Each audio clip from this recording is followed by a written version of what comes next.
En 1973, los miembros de la OPEP decidían no exportar más petróleo a los países que habían apoyado a Israel durante la guerra de Yom Kippur. Esto generaba un efecto inflacionista muy grande en los países de Occidente. Estados Unidos y Europa fueron los grandes damnificados, entrando en una crisis de dimensiones bíblicas que parecía imposible de superar. En 2008, la concesión de hipotecas subprime llevaba a la quiebra de Lehman Brothers, uno de los mayores bancos comerciales del mundo. Esta explosión de la burbuja inmobiliaria desencadenaba en la mayor crisis financiera que se recuerda desde el crack del 29, algo sin precedentes y que hacía temblar a todos los sistemas financieros del mundo, y que acarreaba además unas pérdidas económicas incalculables y un daño social que aún a día de hoy no ha sido restablecido. Ahora mismo, en pleno abril de 2020, vivimos una etapa de crisis sanitaria.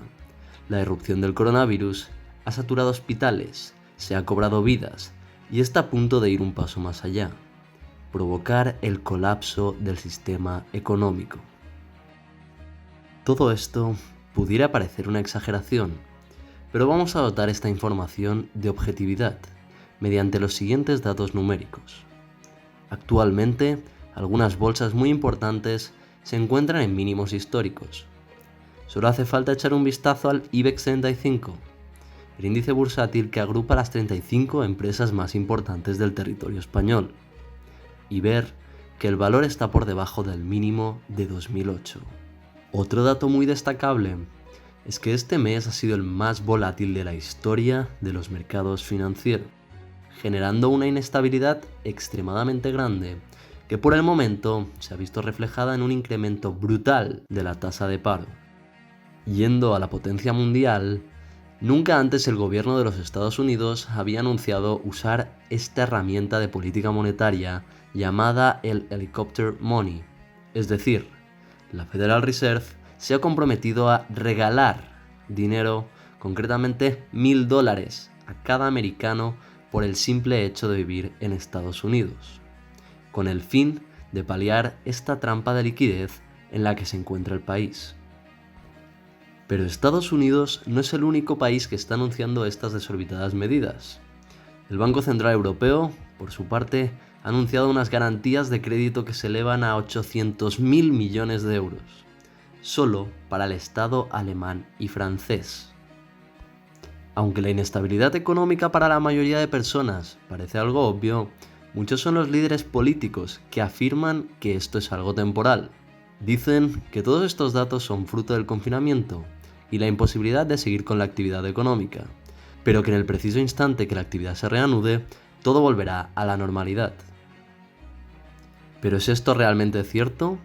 ¿O es solo una técnica para tener a las masas tranquilas y que no cunda el pánico?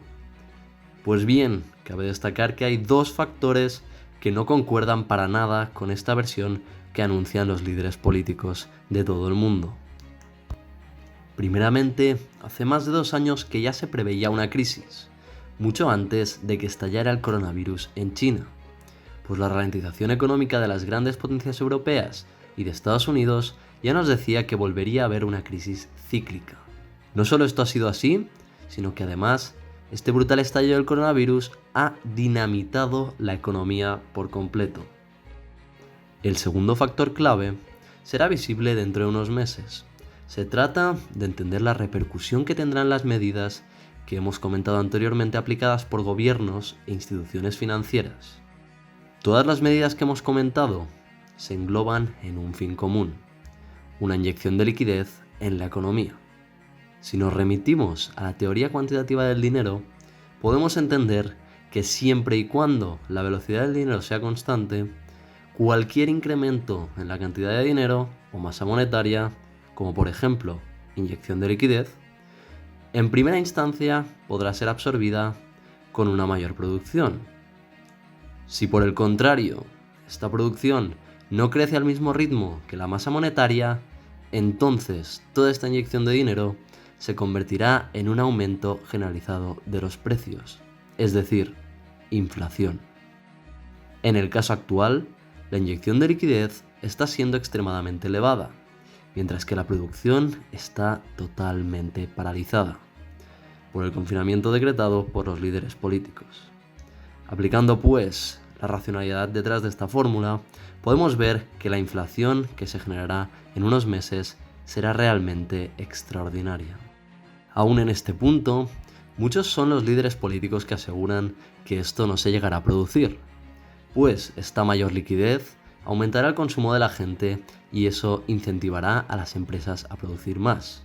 Pero permitidme que os diga que esta afirmación es rotundamente falsa, pues en un periodo de crisis e incertidumbre está estadísticamente comprobado que la población tiene un efecto atesoramiento. Esto se explica porque los ciudadanos, en vista a no saber si perderán o no su trabajo, si podrán pagar o no sus deudas, tienden a ahorrar el dinero que obtienen, por lo que estas medidas, lejos de estimular el consumo, la economía y la producción, la desincentivan y además generan una tremenda inflación. ¿Y a qué conclusión podemos llegar con todo esto entonces? Pues bien, en resumen, si tenemos un decrecimiento continuado del PIB a escala mundial y un incremento exponencial de la inflación, podemos afirmar que nos encontramos o nos encontraremos en un periodo de estanflación. La estanflación es el peor escenario posible, pues no solo los estados necesitarán aumentar la producción, sino que además no podrán usar medidas convencionales para combatir esta situación, dado que todas las herramientas que se conocen para estimular esta producción y por consiguiente la economía generan más inflación. Llegados a este punto, y habiendo desmentido las falacias de los líderes políticos, solo nos queda una opción: el endeudamiento público, es decir, emitir deuda pública en forma de bonos soberanos, para poder seguir adelante sin llegar al cierre de millones de empresas. ¿Pero es realmente viable esta opción?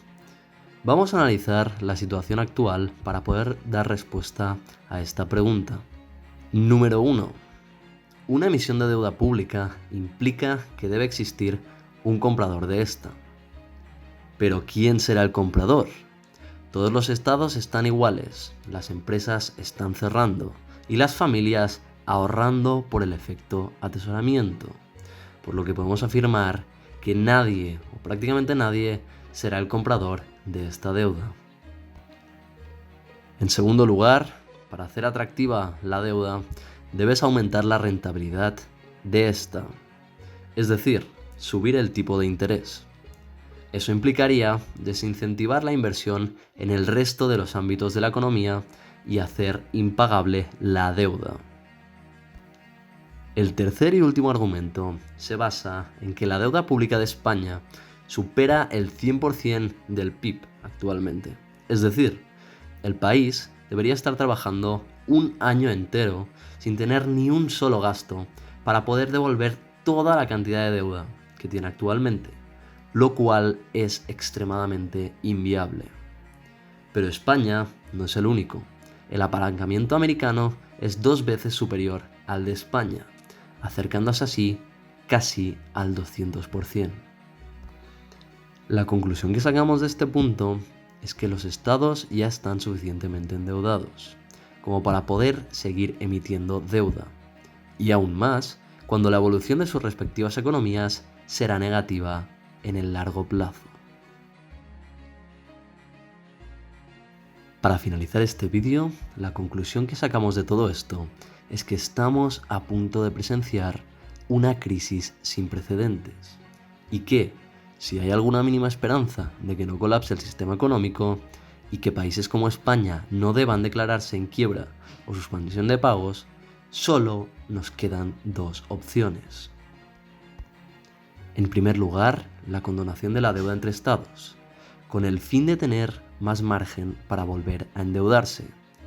Y en segundo lugar, un incremento del peso del sector privado de algunas de las empresas tecnológicas más importantes, las cuales son las únicas que a día de hoy podrían hacerse cargo de ser el acreedor de deuda a muchos países con necesidad de endeudamiento, entre ellos España.